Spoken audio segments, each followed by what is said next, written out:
So I'm unplugging everything, and for all the time that I spent trying to get the reverse lights to work, these switches here, I have them wired up. There's a circuit board back there that I did by hand. It never showed up in a video. Here's a little glimpse of it here. But essentially, it kind of breaks my heart as well as just irks me for the fact that I put so much work into getting the turn signal relay to work, getting that light to flash. That was another thing that was a part of the turn signal video, was getting a flashing light as well as a solid light. So when I would turn this, it would blink to the rhythm of what it was blinking, and if I push this, the light would turn on, showing that, oh, the reverse light is on. And it's just, I spent so much time studying schematics. So I'm looking at these wires and I'm tracing them just from here, from one component to another, and I'm starting to understand and just realize how so many of these lines are just redundant. Here's this pulled out, as well as some of these relays. I still have these intact. I haven't decided what yet to do with these. This is just the switch lines. I'm probably going to keep the ignition part, but I want to move it over here this way.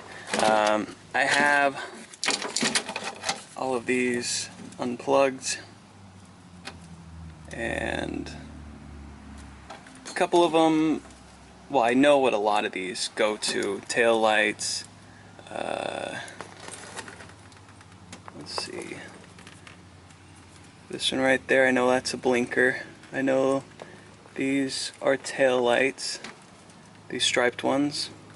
This goes to the voltage regulator. This, not really sure. And then these, I'm also not really sure. The last of these ones here. But I have schematics that I can reference, and I put all the spare wires in the box. Now with this right here, you see it's attached to something. Well, it's going up this to here, so I can route a new light in, because I came out 3 days ago and this dome light was on. It's not there anymore, and it was just shorted on. All I had to do was give it a tap and it turned off. So I'm gonna put better light in there, and probably a nice bright LED, and so this way I have this paracord routed up there. What I can do is, at the end of this, tie the wire to it and then begin pulling from the other side, and it will pull this wire up through the window support.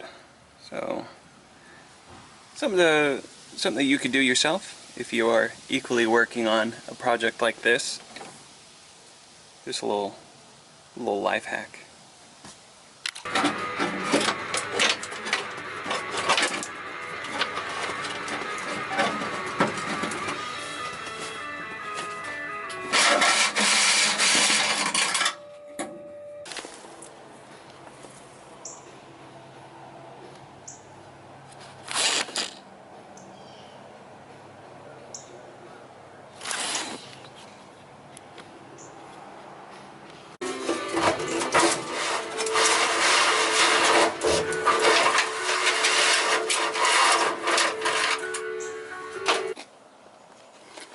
Alright, there are no more wires. Pull it out from here. They went in there. Came in from there. And also went up around this way. I left this ground wire here just for reference. The one thing that I didn't like is that it was routed right across here and to this side. And when I pulled the wire out, it was crispy. So what I'm going to do is route the wire through here, underneath here, because, I mean, this isn't really doing much good, especially with the holes down there, so it's not like it's going to be in real danger. But route it underneath here to this side, and then out here so you have the other side lights. Yeah, that's about it. Now, one thing is, I kept the alternator wire and this wire. I need to do some research because I don't know what this goes to, but it shouldn't be that hard. Just trace some schematics and see where it goes or what it's for. All of that, look at that right there.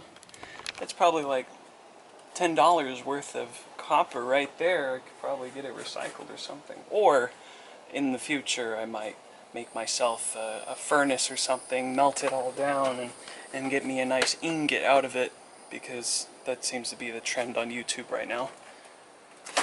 But as it stands, everything is good and bare. Like I said, I want to route the cables under here rather than going across the engine, so there's that.